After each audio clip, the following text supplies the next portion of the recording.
Barack Obama, il a beaucoup de chaleur humaine, il a beaucoup de sympathie. Quand tu le vois, quand tu le perçois, par rapport à un Donald Trump, il fait très sympathique. On a envie de l'apprécier énormément. Tu as 3 postures que tu peux adapter. Soit tu es persécuteur bourreau, donc tu vas être la personne qui va par exemple critiquer, qui va rabaisser. L'autre, il peut se mettre dans une posture de victime, il subit la situation. Tu as une 3e posture qui est le sauveur, celui qui va pas pouvoir s'empêcher de se sauver.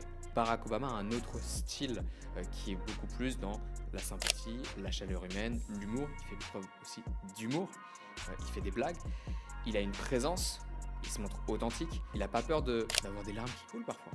J'ai vu des interviews où waouh, il était vraiment touché par des événements et tu sens qu'il est profondément touché par ces événements-là. L'énergie fait tourner le monde. Mais qui fait tourner l'énergie? Bienvenue sur Courant, le média qui fait parler de ceux et celles qui construisent l'énergie. Le média qui part à la rencontre de celles et ceux qui construisent l'avenir énergétique. Entrepreneurs, dirigeants, experts, personnalités politiques, investisseurs, industriels, élus, innovateurs. Nous donnons la parole aux femmes et aux hommes qui imaginent, financent, développent et déploient les solutions qui façonnent le monde de demain. Parce que derrière chaque projet, chaque innovation et chaque décision, il y a des parcours, des convictions, des succès, des échecs et donc des enseignements qui méritent d'être partagés. Notre mission est simple, rendre l'énergie plus compréhensible, plus accessible et plus humain. Je suis Fabien Pasco, bienvenue sur Courant. Et voici leur histoire.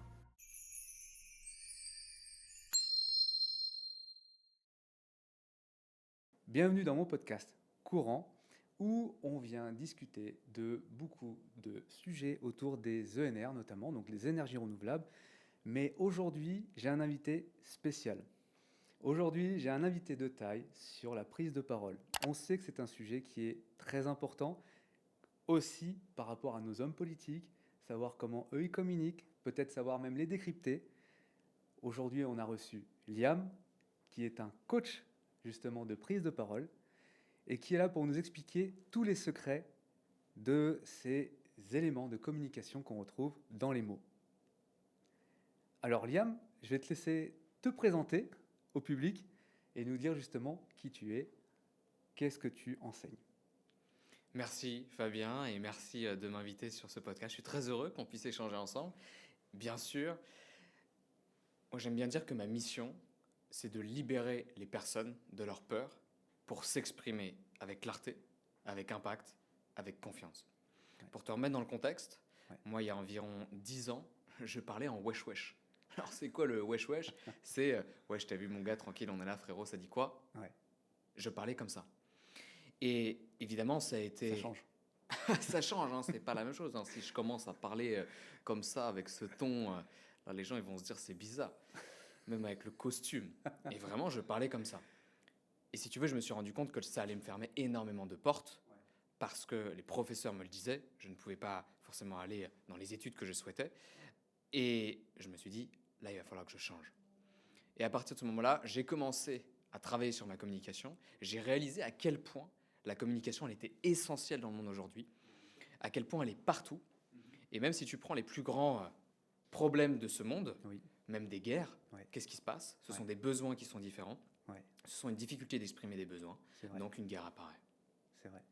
Et pour continuer sur mon histoire et derrière ce qui s'est passé, c'est que j'ai commencé à faire plein d'exercices, à tout tester pour apprendre à mieux s'exprimer.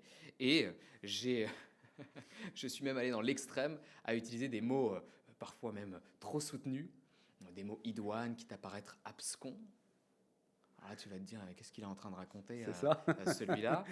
Et j'ai fait beaucoup de concours d'éloquence jusqu'à arriver à un moment où je suis devenu présentateur d'événements. Pendant 5 ans, j'ai présenté des séminaires, émissions, spectacles dans toute la France, dans toute la francophonie. Ouais. Et j'ai tout appris sur scène, en émission, sur des moments comme ça, Ok. avec des professionnels aussi qui avaient 2-3 fois mon âge. Mhm. Et on commençait à me demander des conseils parce que je postais des vidéos sur les réseaux sociaux. Et je suis devenu formateur en prise de parole en public. Aujourd'hui, ma mission, c'est d'aider les personnes à se libérer de leur peur Exactement. pour s'exprimer avec clarté, impact et confiance. Et tout ce que je transmets, c'est ce que j'ai vécu à travers cette histoire. C'est incroyable. C'est incroyable cette histoire. Et je tiens à vous dire que Liam, il est quand même habillé aujourd'hui en costard et c'est la seule personne qui est capable de vous communiquer les choses le plus proprement avec des claquettes. Je montre les Avec sandales. des Ouais. sandales. Et ça, c'est magique parce que ça prouve que l'habit ne fait pas le moine, justement, et que peu importe le style, il y a quand même une importance sur l'élocution, sur les mots. Et justement, à partir de quand tu as eu ce déclic? À quel âge tu as eu ce déclic de te dire réagis quoi? Justement, tout à l'heure, tu parlais de wesh wesh. C'est à quel âge exactement où toi, ça t'a dit, tu t'es dit, bah, ça va pas en fait. Et qu'est-ce qui t'a fait dire ça? C'est à peu près entre 14 et 15 et 16 ans où j'ai eu vraiment un mauvais entourage, une mauvaise influence. Et ça, d'ailleurs, on pourra en parler de l'importance de l'environnement. Ça, c'est un des piliers essentiels déjà. Si tu es entouré de super bons communicants, ça va être facile de devenir un super bon communicant. Mais si tu n'es pas entouré, si depuis tout petit, en tant que bébé, enfant, adolescent, adulte, tu n'es pas entouré d'excellents communicants, Ouais. évidemment que tu vas avoir du mal à communiquer. Ben oui. Donc, environ vers cet âge-là, j'ai eu Ok. ce déclic. Ok, d'accord. Et donc, qu'est-ce qui t'a donné ce déclic? C'est quoi exactement le moment où tu t'es dit, oh, là, faut que je passe à autre chose, quoi. Je me rendais compte que je n'étais pas libre. Ah ouais, ok. Je me suis rendu compte que je n'étais pas libre. Parce que si je communiquais comme ça, c'est parce qu'il y avait un mauvais entourage, une influence qui me dirigeait vers faire des conneries. Parler en mode wesh wesh, fumer, Ah ouais, boire de l'alcool, voler, plein de choses qui n'étaient pas forcément que je ne souhaitais pas développer, mais j'étais influencé par l'extérieur. ouais, Et ok. étant donné que j'avais peut-être peur, peur du rejet, Oui, peur de dire non, oui. eh bien je suivais cette influence-là. Ok. Et je n'étais pas libre. D'où l'importance de savoir communiquer. Ça donne une certaine liberté dans le monde, quoi. Quand tu travailles sur la prise de parole Ouais, et sur la communication, nous, on ne travaille pas juste sur la surface, juste la bonne posture, la bonne voix, capter l'attention, structurer un message. ouais, ouais, C'est aussi derrière l'estime de soi. ouais, Développer sa confiance, travailler sur son image de soi, travailler sur son amour de soi. ouais, Et quand on travaille sur son amour de soi, ouais, eh bien, on apprend à s'accepter tel que l'on est. On oui, apprend à être authentique. Bah, si ouais, je mets des sandales avec un costume croisé, une cravate, je le fais. bien sûr. Ah ouais, tout Et à fait. j'apprends aussi à être à l'aise avec la non-validation des autres. Eh oui. Ce qui est difficile dans une société actuelle. On a tendance à vouloir être accepté par tout le monde. C'est impossible. C'est impossible. Et donc, c'est ce qui explique pourquoi toi, tu apprends maintenant aux autres, parce que tu as appris pour toi-même, et tu apprends aux autres d'accepter la non-validation des autres. Et ça, c'est hyper important. Et donc, la confiance en soi, etc. Tout est lié. Tout à fait. Alors, je tiens à dire que, évidemment, c'est une qualité extraordinaire de l'être humain, de s'adapter à l'environnement. C'est pas du tout quelque chose qu'il faut rejeter. C'est vraiment une vraie qualité. Maintenant, c'est de se dire que la société actuelle ne nous influence pas toujours vers nos objectifs et vers ce qu'on voudrait atteindre. Ouais. Et l'idée, c'est de se dire, OK, qu'est-ce qui dépend de moi et qu'est-ce que je peux faire? Et je peux, oui, travailler sur mon amour de soi, être un peu plus à l'aise avec les gens parfois qui ne me valident pas. Eh oui, ouais, c'est ça, ouais, c'est ça. Et justement, par rapport à tout ça, à ce que tu apprends envers les autres personnes, etc., quand tu sais, des fois, tu vois les personnes qui rentrent comme ça dans une pièce, naturellement, enfin, moi je le perçois comme ça. Tu as des personnes, elles rentrent, ils captent l'attention. Tu en as d'autres, elles rentrent, elles ne captent pas l'attention. Pourquoi? Ah, alors, là, encore une fois, capter l'attention, et souvent, derrière cette question, il y a capter l'attention d'une manière plutôt une personne charismatique, Oui, une personne où on voit presque même waouh, une aura. On parle souvent c'est d'une ça, aura, d'une prestance, d'une présence. exactement. Et donc, qu'est-ce qui fait que ces personnes-là captent l'attention? Alors, je pourrais te parler du charisme, je pourrais te parler qu'il y a différents critères qui font qu'une personne est charismatique. Bah, par exemple, la présence, c'est un des critères. Oui, Qu'est-ce qui fait qu'une personne va capter l'attention? Bah, par exemple, ça va être une personne qui a une bonne estime d'elle-même. hein, hein. Tu prends toutes les personnes charismatiques qui vont te venir en tête. Alors là, tu peux avoir des Steve Jobs, tu peux avoir des Barack Obama, tu peux avoir tout ce que tu veux. Je sais pas, il y en a qui te viennent en tête là. Bah, tu vois, tu l'as nommé, mais je pensais à Steve Jobs, effectivement, quand tu en as parlé, parce qu'il a une certaine aura, une certaine prestance sur scène. On le connaît par ses vidéos qu'on tournait avec l'arrivée d'Apple, etc. Donc c'est pour ça que je pense à lui. Mais oui, oui, il y en a sûrement d'autres, des personnalités qui sont dans le business, parce que moi, je m'intéresse beaucoup à ça. Mais Richard Branson notamment, qui a Mhm. un certain charisme, donc le fondateur de Virgin. Voilà, il y en a un paquet, oui, oui, tu as raison. Et eux, quand ils arrivent sur scène, quand ils parlent, on a envie de les écouter, ils prennent la parole, quoi. Tu vois, on sent qu'il y a un charisme. Et il y en a d'autres, on voit qu'ils piétinent sur certains, tu sais, des petits événements que tu peux faire des fois, où justement, local plutôt, tu vas par exemple, tu vas à une CCI, justement, la CCI, des fois, ils font intervenir des professionnels ou autres, tu vois. Et tu as des professionnels, ils prennent plus la place que d'autres qui sont sur la même scène, hein. Et tu as l'impression qu'il piétine sur le fait de prendre la place, alors que il y a un professionnel qui, lui, il va avoir cette aura naturelle, il va dégager, et puis on va l'écouter, quoi. Tout à fait. Et donc là, évidemment, il y a plusieurs critères. Mais déjà, le fait qu'une personne ait une bonne estime d'elle-même, ça veut dire quoi? L'estime de soi, d'ailleurs, je Ouais, rappelle, hein, parce que ça va être important, on va beaucoup parler de ça. bien sûr. Confiance en soi. Est-ce que je me sens capable de? Et donc déjà, les personnes charismatiques, les personnes qui ont une présence, les personnes qui ont une aura, ce sont des personnes qui ont confiance en elles. Et encore une fois, je peux être super confiant sur la prise de parole en public, et là je fais un podcast, et je vais te dire, je ne ressens pas de stress, j'ai pas les mains qui tremblent, Non, je me sens à l'aise, ouais. et donc je vais dégager de la confiance. Bah, bien sûr. Et donc ça, c'est plus charismatique que si je vais avoir des signes un peu de manque de confiance, donc peut-être les mains qui vont un peu se toucher, du stress, une voix un petit peu qui va trembloter, la voix, Les voilà, jambes, peut-être les jambes, Mhm. et derrière, tout ce qu'on va dire les gestes parasites. Oui, Tu oui, te grattes oui. l'oreille, tu te touches un peu les lèvres, tout ça, ce sont des gestes pour Tu te renfermes. s'auto-apaiser. Ouais, ok. C'est ce que faisaient nos parents pour nous auto-apaiser quand on était bébé, pour nous apaiser quand on était bébé. Ils nous caressaient. Ouais, c'est ça. Toucher la tête, ouais, des choses comme ça, ouais. Ouais, c'est vrai. Exactement.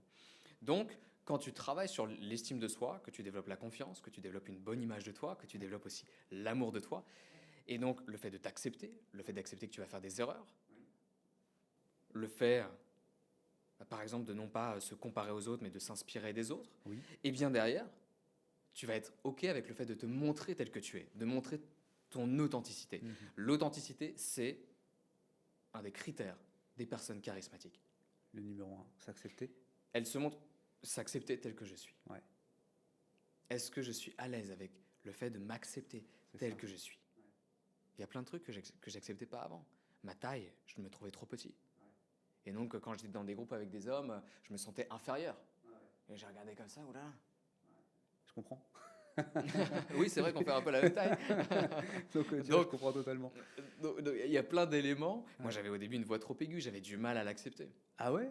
Ouais. Alors, j'ai Ouais. changé ma voix. Attention, ma voix n'est pas la même qu'avant. Avant, j'avais une voix un peu comme ça.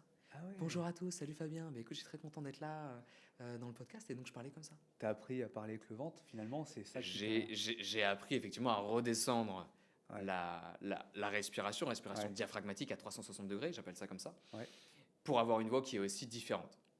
Et surtout, je sais pas si on va l'entendre au micro, mais qui est beaucoup plus portante. Oui, Tu oui, vois, oui, bien sûr. on le sent, quoi. Même quand tu réponds au téléphone, bam, la voix elle est là, bam, ça envoie, quoi. Et juste on t'écoute, ça suffit.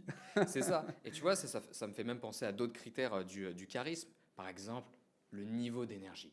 Ouais, Le niveau d'énergie. Pense aux personnes charismatiques. Ouais. En général, les personnes qui sont vraiment charismatiques, elles sont pas avec un bas niveau d'énergie. c'est vrai. Elles envoient quand même. Voilà, Ouais. tu sens quelque chose. Ça va être lié avec la présence aussi. Ouais. Les personnes qui sont présentes, qui sont pleinement là dans l'instant T. Et donc, c'est là où on en revient. Quand tu t'aimes, Ouais. quand tu t'acceptes tel que tu es, quand tu acceptes le fait de, je vais peut-être faire des erreurs durant cet épisode, je vais peut-être faire des erreurs quand je vais prendre la parole devant une foule, au téléphone, Bien sûr. durant un entretien, Bien sûr. durant un rendez-vous professionnel, eh bien quand tu acceptes ça, c'est beaucoup plus facile de revenir dans le présent. Parce que sinon, qu'est-ce qui va se passer? Tu vas être dans le futur. Oh là là, mais qu'est-ce qui va se passer si je bégaye? Qu'est-ce qui va se passer si je rate? Qu'est-ce qui va se passer si je réponds pas bien à la question? Et t'es pas là. Et t'es pas là. Ouais. Et t'es pas dans le moment présent. Ou alors tu vas être dans le passé parfois. Ah oui. Il y a des moments où tu vas revenir dans le passé. Regarde, tu fais un entretien. Ouais. Ou même là dans un podcast, mais imaginons que tu es dans un entretien. Et puis il y a un moment, tu rates quelque chose. Tu dis une bêtise. Tu dis quelque chose qu'il fallait pas. Ah, tu vas y penser. Et là, tu vas y repenser. Ah merde. Putain, j'ai dit ça, il fallait pas que je dise ça. Ou mince, j'ai mal répondu à la question. Fabien, il m'a dit un truc, j'ai pas trouvé les mots, etc. C'est ça. Et là, je suis plus dans le moment présent. Ouais, ouais, ouais. D'où l'importance, encore une fois, de s'assumer. Exactement, s'assumer. Et puis après, quand tu t'assumes, tu es authentique, tu vas susciter aussi de la chaleur humaine.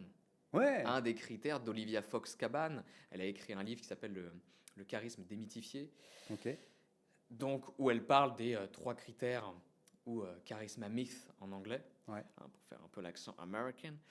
Et elle parle de différents critères, donc, dont la présence, dont la chaleur humaine, qui sont des critères charismatiques. Où on a vu chez les personnes charismatiques, comme tu prends un Barack Obama, il a beaucoup de chaleur humaine, il a beaucoup de sympathie. Oui. Oui, c'est vrai, c'est vrai. Et d'ailleurs, on l'apprécie. Enfin, en tant que francophone, parce qu'après, on n'est pas dans le pays, on ne sait pas Mhm, exactement ce mhm. qu'il a fait. Et on a du mal à suivre en outre-Atlantique. Il faut vraiment s'y intéresser après. Mais quand tu le vois, quand tu le perçois, par rapport à Donald Trump, il fait très sympathique. Tout à fait. On a envie de l'apprécier énormément. Ouais, ouais, c'est vrai. Alors, comparé à Donald Trump, mais Donald Trump, il y a des histoires qui tournent autour des médias qui sont un peu négatifs envers lui. Donc, tu te fais facilement une image à cause de ça. Mais juste sur la prise de parole, les deux personnes, je ne sais pas ce que tu en penses, mais je les trouve totalement différentes. Entre Donald Trump et Barack Obama, justement. Ah oui, tout à fait. Ouais. Tout à fait, tout à fait. Il y a beaucoup moins de sympathie, de chaleur humaine chez Donald Trump. Et Donald Trump a un profil beaucoup plus persécuteur. Ça veut dire qu'il peut rabaisser des personnes. Donc ça, c'est dans le triangle de Karpman, le profil persécuteur, un peu bourreau. Et donc, c'est pas du tout le même, le même type de charisme. Que Barack, qui lui est beaucoup plus soft. Il n'est pas persécuteur, justement. Et c'est quoi, ça serait quoi, lui, à Barack Obama, par exemple, son style? Parce que tu dis Donald Trump, c'est un persécuteur. Alors oui, alors par rapport au triangle de Karpman, donc Ouais. triangle de Karpman, je rappelle, mais c'est une posture dans laquelle il faut. Donc c'est un triangle dramatique Ouais, ok. où il faut éviter d'être dedans et en sortir. Ah, ok. Tu as trois, Ok. trois, trois postures Ouais. que tu peux adapter. Soit tu es persécuteur bourreau, Ouais. donc tu vas être la personne qui va par exemple critiquer, qui va rabaisser, Mhm. mais même parfois d'une manière subtile. Mhm. Oh mais t'aurais pu faire ça autrement quand même. Tous des petits trucs comme ça. Ouais, Où c'est en ça. fait, waouh, tu te mets en mode persécuteur bourreau et l'autre il va se prendre ça. Ouais. L'autre il peut se mettre dans une posture de victime, Ouais. il subit la situation. Ok. Et là encore une fois, même en matière de communication, est-ce que je me mets en posture de victime Ouais. par rapport à ce qui se passe dans le monde, par rapport à ce qui se passe dans la société, C'est vrai. ou est-ce que je sors de ce schéma-là, Eh oui. ou est-ce que j'arrête de me plaindre Et j'avance. et j'avance et je vais de l'avant. Ouais, exactement. Et tu as une troisième posture qui est le sauveur, celui qui va pas pouvoir s'empêcher de sauver. Ouais, le héros, ouais. Et encore une fois, tu peux aider, ça ne veut pas dire de ne pas aider les autres. Bien sûr. Mais parfois, c'est la personne, elle va même aider et essayer de sauver l'autre, alors que l'autre n'a pas demandé ça. Ouais, complètement. Mais c'est vrai que tu parles de sauveur et notamment, tu dis, bah, justement, on le voit, on prend l'exemple de Steve Jobs quand même. Son but de la création de produits qu'il a fait, c'était d'aider et de sauver les autres. Donc, encore une fois, je rebondis sur ce que tu as dit. Il ne faut pas arrêter de sauver les autres. C'est pas du tout le message que tu veux passer. C'est juste, il faut le faire de la bonne manière et pas rentrer dans ce triangle. C'est ça, exactement. C'est aider les autres, mais évidemment, c'est pas à chaque fois essayer à chaque fois de sauver si l'autre n'en a pas envie. Bah oui, C'est aussi ça. ouais, ouais. Oui, oui, parce que ça arrive. Bah oui, parfois tu veux vraiment aider, mais les autres, Non? ils ont pas envie de ton aide. Donc Ouais, qu'est-ce c'est qui vrai. fait que tu t'attaches à ça? Ouais. Parce que derrière, peut-être que tu as besoin d'être aimé, tu as besoin d'être reconnu. Ouais, Estime de soi, amour de soi. c'est ça. Donc pour répondre à ta question, je reviens juste sur un sujet. Barack Obama a un autre style qui est beaucoup plus dans la sympathie, la chaleur humaine, l'humour. Il fait preuve aussi d'humour. Il fait des blagues. Il a une présence. Et puis il maîtrise aussi derrière tout ce qui va être la posture. On voit de la confiance. On voit qu'il est confiant. Il se montre authentique. Il n'a pas peur d'avoir des larmes qui coulent parfois. J'ai vu des interviews où waouh, il était vraiment touché par des événements et tu sens qu'il est profondément touché par ces événements-là. Complètement. Et d'ailleurs, même, on voit bien, mais souvent les hommes politiques, en rebondissant pardon, sur ce sujet, les hommes politiques, ils ont tendance à raconter une histoire. Et là, j'allais venir à cette question, mais ils racontent une histoire donc, qui crée une sorte d'émotion contrairement à des statistiques qui sont des chiffres et du coup qui, eux, des fois parlent moins. Alors pourquoi, justement, tu vas répondre avec tes mots, pourquoi l'histoire est mieux perçue que les statistiques? Alors, l'histoire, elle, tu l'as très bien dit, quand tu racontes une histoire, si je Ouais. te dis, il était une fois un jeune homme qui avait 15 ans et qui parlait en mode wesh wesh, Ouais. wesh, t'as vu, mon gars, on est là, tranquille, frérot, ça dit quoi? Ouais. Dans un lycée, tu vois, avec des amis un peu, ils fumaient. Bah là, qu'est-ce qui se passe? Tu es en train d'avoir des images. Ouais. Et l'histoire fait naître des images en toi. Qu'est-ce qui fait qu'on adorait écouter les histoires de nos parents qui nous lisaient des livres, Ouais. on adorait aller au cinéma, on adore Netflix, ça fait naître des images. Exactement, ouais. Ouais. Et ça parle donc à la partie émotionnelle de Ouais. notre cerveau. Il y a un concept qui est génial, qui s'appelle le concept donc de l'éléphant et du cavalier. Le concept de l'éléphant et du cavalier, donc c'est un concept, les personnes pourraient chercher sur Internet. L'éléphant, t'imagines un éléphant et Ouais. avec un cavalier dessus. Et en fait, l'éléphant, il symbolise la partie émotionnelle du cerveau. Ok. Donc tout ce qui va être instinctif, tout ce qui va être les réactions viscérales, les réactions émotionnelles. Ouais. Et le cavalier, il est sur l'éléphant, t'imagines, le cavalier est sur l'éléphant. Et lui, ça symbolise la partie rationnelle. Ok. Donc beaucoup plus les chiffres, les statistiques, tout ce que tu disais. Ouais. Et en fait, on se rend compte de quoi? Bah, tu te rends compte que le cavalier, s'il dit l'éléphant, ouais, on va là-bas, Ouais. mais que l'éléphant, il veut aller là-bas, parce que tu sais pas, il y a un cours d'eau ou quoi que ce soit, il a envie de boire, C'est eh ça. bien, il va y aller. Ouais, c'est ça. Donc, l'éléphant, qu'est-ce qui capte son attention? Ce qui capte son attention, ça va être donc, le cerveau émotionnel, les histoires. Ouais. Pourquoi? Parce que ça fait appel à des images. Ouais. Pourquoi? Parce que c'est beaucoup plus facile d'imaginer plutôt que des statistiques. Ouais, 90% de... Parfois, c'est dur à saisir comme information. Complètement. Parce qu'il va avoir un fil conducteur, parce qu'il va avoir un avant, un pendant, un après, parce qu'il y a un lien que tu vas pouvoir faire, parce que tu vas pouvoir te reconnaître dans le personnage, tu vas pouvoir te projeter dedans. Et tu vas te dire, ah mais ouais, mais lui c'est peut-être moi aussi. Et donc, waouh, ça fait appel au sens, ça fait appel au cerveau émotionnel. Et derrière l'éléphant, il y a plein d'éléments qui captent son attention. Tu as l'humour, tu vas avoir les aides visuelles, donc tout ce qui va être du concret, tout ce qui va être ce qu'on appelle du show don't tell, montrer. Et dans les histoires, tu montres par des images. C'est vrai qu'on s'imagine tout de suite. Moi, j'avais, pour exemple, quand j'étais au collège, j'avais deux profs d'histoire. Il y en avait un que j'avais, l'autre non, mais que j'ai pu écouter un peu ses cours, tu sais, entre cours, etc. Et moi, j'avais un prof qui était très statistique. On avait du mal à enregistrer, du coup.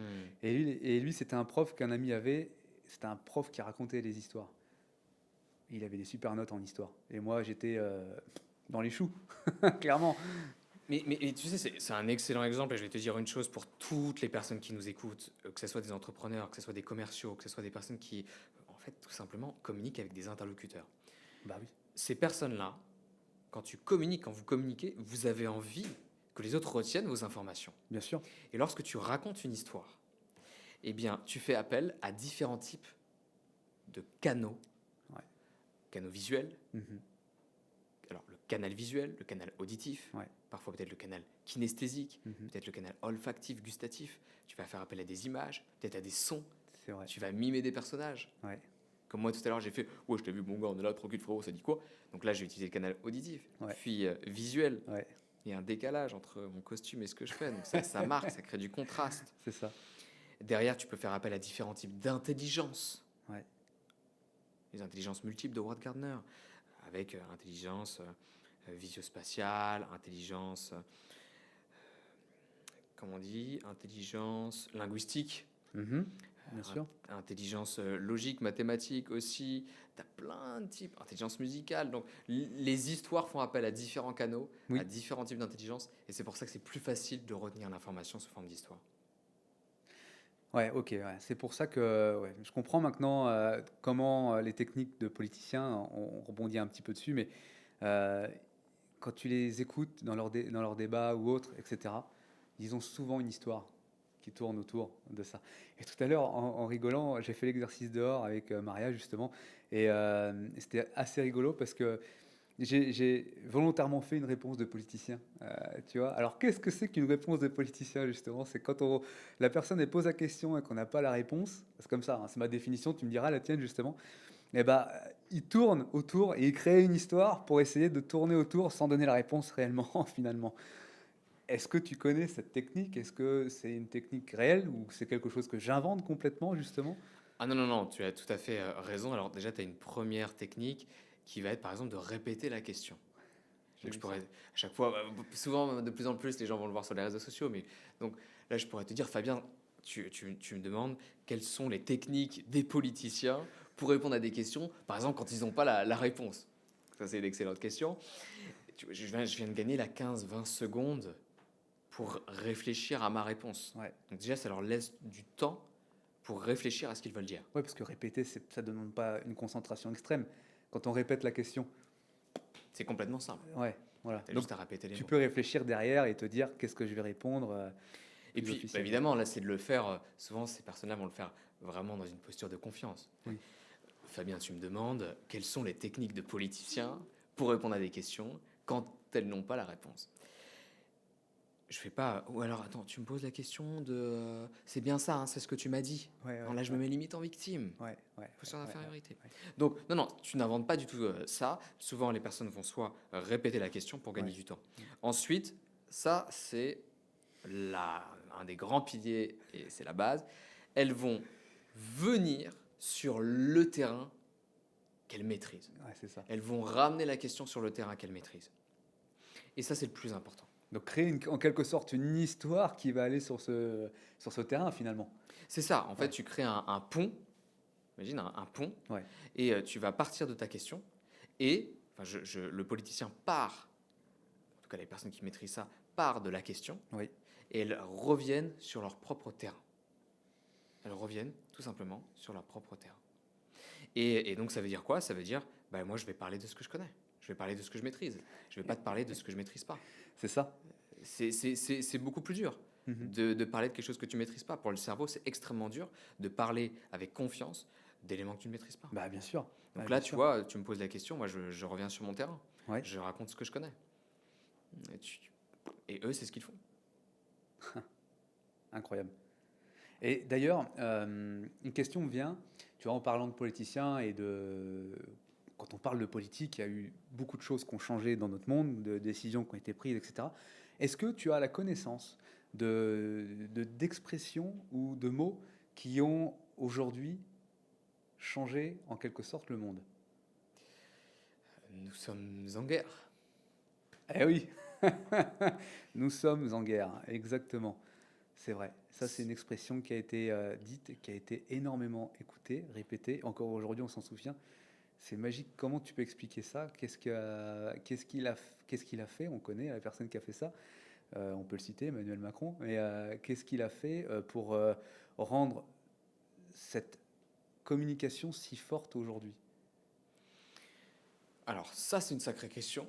Ouais, Il y aurait énormément d'éléments à apporter.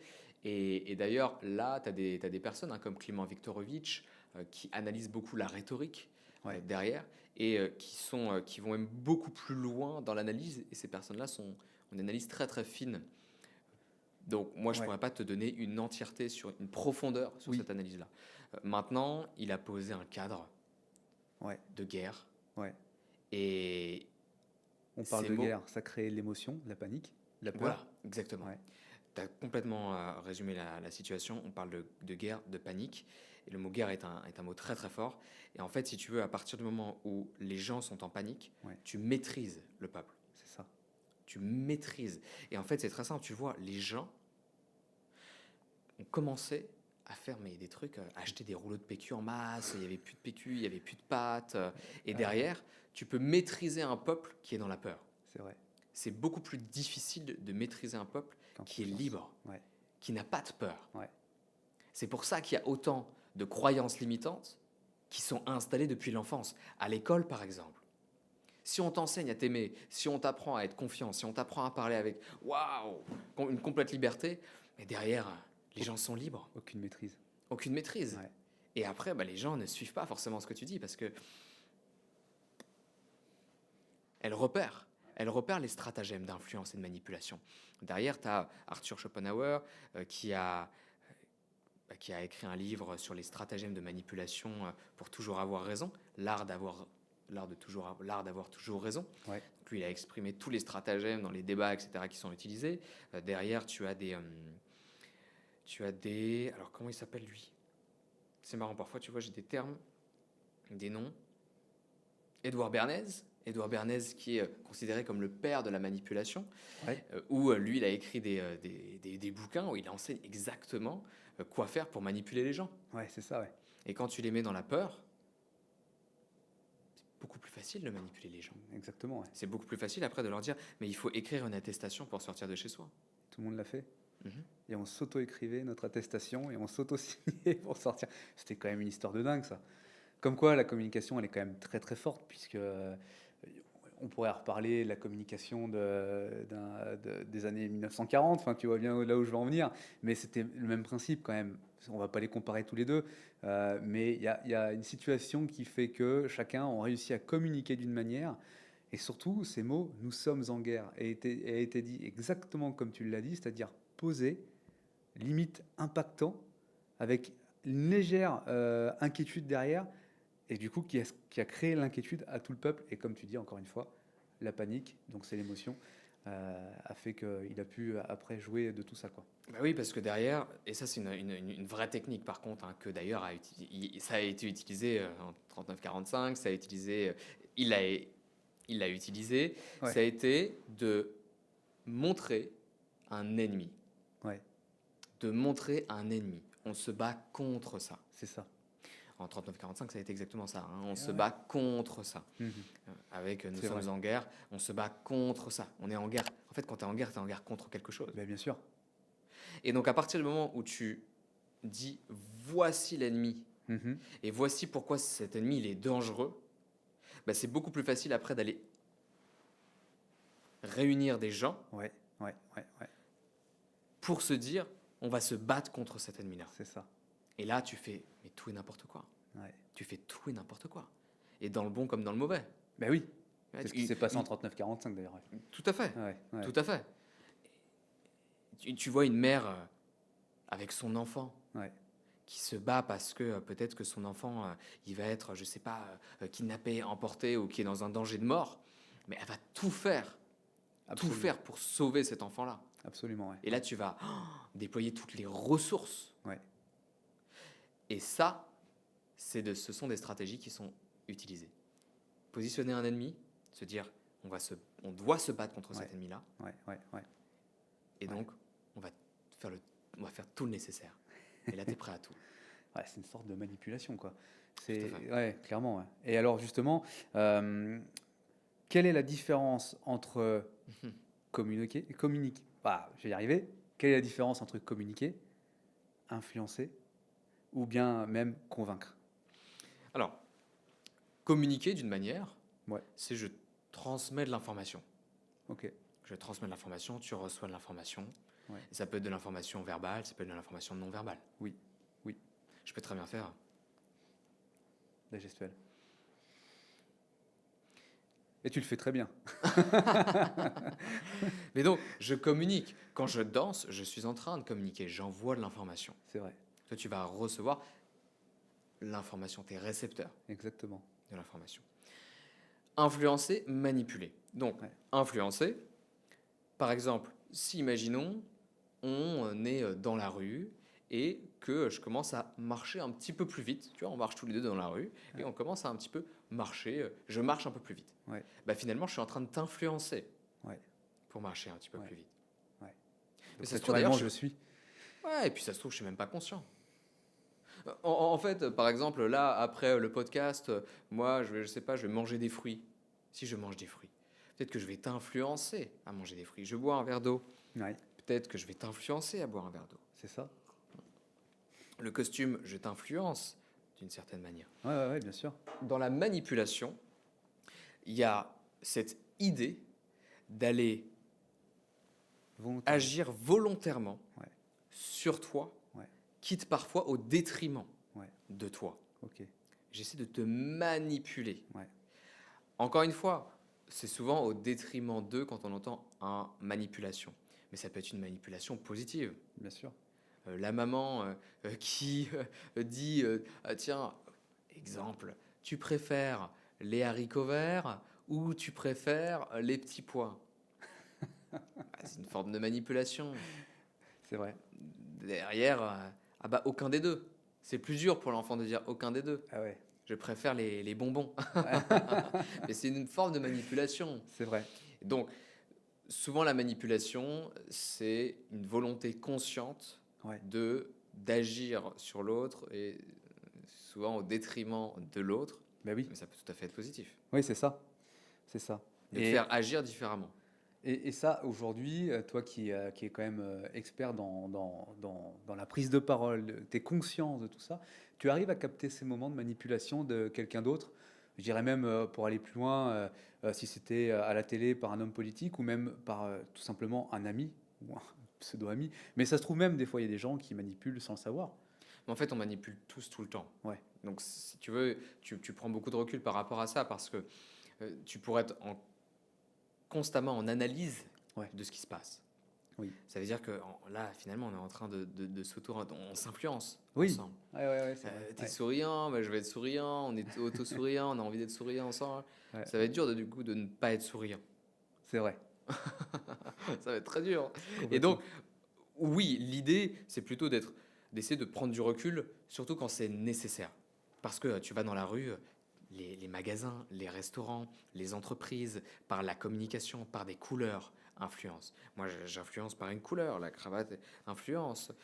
Les fleurs, ou je sais pas, les lumières qui sont derrière, Les couleurs, etc. ça peut être de la manipulation.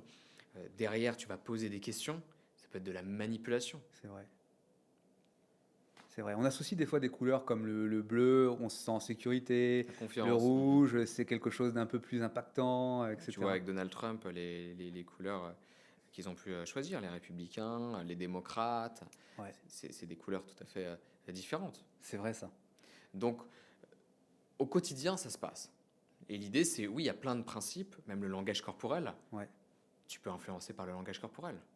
ouais. C'est très, très puissant.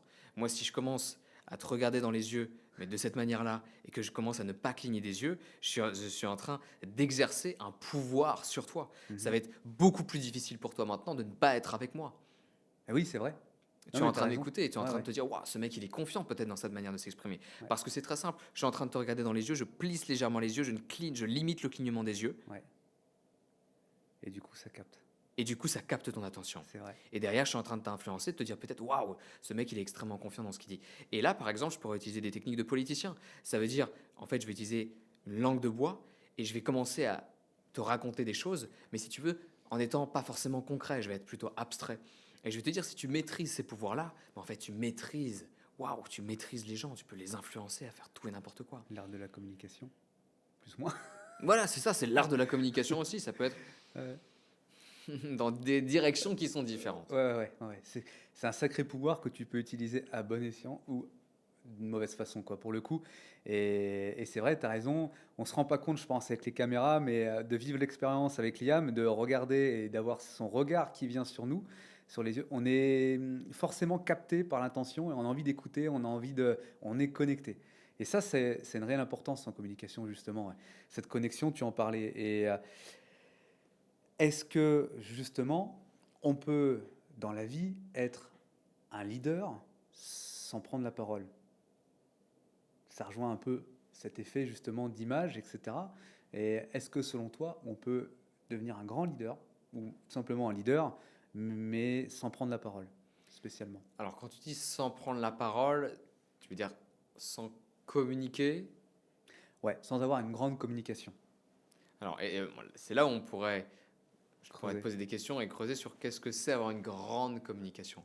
Parce que souvent, on voit le leader, voilà, Barack Obama, Steve Jobs, des grands leaders comme ça, Mhm. Martin Luther King. Et waouh, on visualise Ouais. ces leaders-là, on se dit, mais moi, je ne suis pas comme ça. Ouais. Je ne suis pas une personne qui parle à une foule entière. Oui, voilà. Mais Quand je parle de communication, je parle effectivement de ce type de communication, c'est-à-dire, on voit bien, là tu as cité les noms, on va prendre l'exemple de Steve Jobs qui parlait devant des centaines de milliers de personnes. Est-ce qu'on peut devenir Steve Jobs sans faire ça? et là, je veux vraiment dire ça aux personnes parce que c'est extrêmement important. Souvent, on confond le leadership Ouais. de ces personnes-là, Oui, c'est-à-dire de politiciens, de personnes qui parlent à des foules, oui, avec le leadership au quotidien. Le leadership, il est au quotidien. et oui, c'est ça. C'est quoi le leadership? Déjà, on va s'entendre sur la définition de leadership. Et j'invite d'ailleurs les personnes qui nous écoutent à déjà se poser la question, mais tiens, qu'est-ce que je pense, moi, du leadership? Qu'est-ce que ça serait pour moi, le leadership, être un leader? Le leadership, la définition que j'ai du leadership, c'est la capacité d'une personne d'influencer les autres à passer à l'action. D'influencer. D'influencer, et derrière, il y a passer à l'action. Ah oui, L'influence que je vais avoir, l'influence que tu vas avoir, l'influence que vous allez avoir chez les personnes, de passer à l'action. Mais encore une fois, passer à l'action, ça peut être réfléchir différemment. Ça peut être acheter ton produit, acheter ton service. ouais, c'est vrai. Ça va être influencer aussi ton équipe, diriger, faire preuve de leadership. Donc diriger, aller de l'avant. L'influence que tu as envers les autres pour passer à l'action, faire une action. Mhm, mhm. Acheter plutôt le fruit bio plutôt que le fruit qui n'est pas bio. Ou acheter le paquet de gâteaux, ou acheter la canette de Coca-Cola. Ouais, ouais, ouais, Qu'est-ce complètement. qui fait que 8 foyers sur 10 en France, ou je ne sais plus environ, mais achètent du Coca-Cola? C'est énorme. T'imagines le pouvoir de ces entreprises-là? Ces entreprises-là dirigent le monde, les grands politiciens dirigent le monde parce que ces personnes, morales ou physiques, maîtrisent ces leviers de manipulation, maîtrisent ces leviers aussi de leadership. Ouais, Donc on peut être tout à fait un grand leader ouais, sans prendre la parole devant une foule entière. c'est ça. À partir du moment où tu as cette capacité d'influence sur les gens de passer à l'action, Oui, et donc derrière, ça nécessite faire appel aux émotions, oui, ça nécessite aussi derrière avoir les bons arguments, tout à ça fait. nécessite aussi derrière avoir la bonne image, Oui. ethos, logos, pathos, le triangle d'Aristote pour derrière convaincre, Mhm, persuader aussi, ouais, influencer. Tu peux devenir un grand leader. Et toutes les personnes qui nous écoutent peuvent devenir de grands leaders. Et parfois, tu vas avoir, je prends une mère de famille. La mère de famille, ça se trouve, elle fait preuve extrêmement de leadership oui, avec ses enfants. ouais, Pourquoi? Parce que, waouh, elle a l'espace parce qu'elle sent que c'est son rôle. Par contre, c'est ça. tu te mets dans une autre posture. Tu te mets dans une posture avec des personnes en entreprise où tu te sens peut-être plus en infériorité Mhm, par rapport à ton poste. mhm. Mais lui, tu le vois, ah ouais, c'est le patron d'un grand chef, d'une grande entreprise, etc.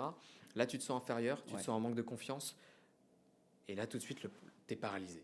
Ouais, c'est vrai. Et là, ton leadership, tu le vois plus. Disparu. Oh, il est où le leadership? Ah bah, il est parti. Merde. Il est vrai. complètement parti. C'est vrai qu'on le voit ça avec certains managers, dans mon expérience en tout cas, on le voit avec ses salariés, enfin du moins ses équipes. Il a le leadership, dès que le patron arrive, il s'écrase. Exactement. Et d'ailleurs, c'est même dommageable parce qu'ils n'arrivent même plus à nous défendre quand c'est comme ça. Parce que bien souvent, le manager est là pour ça, c'est-à-dire qu'il est entre le marteau et l'enclume, malheureusement, mais il est là pour défendre ses équipes au vu de la direction, ou du moins partager ce que la direction veut faire passer comme message. Mais il y a toujours cet élément un peu de gestion, je ne vais pas dire conflictuelle, parce que ce n'est pas toujours un conflit, mais de mise en route dans l'engrenage, quoi. Le manager, il sert quand même à ça. Et c'est vrai que par moment, en fait, il y a des managers, peut-être qui ne sont pas à leur place, mais qui s'écrasent face à une direction. C'est pour ça on en revient à l'importance de l'estime de soi, Bien confiance sûr. en soi, image de soi, amour de soi. Ah oui, c'est À ça. partir du moment où tu es libre, Mhm.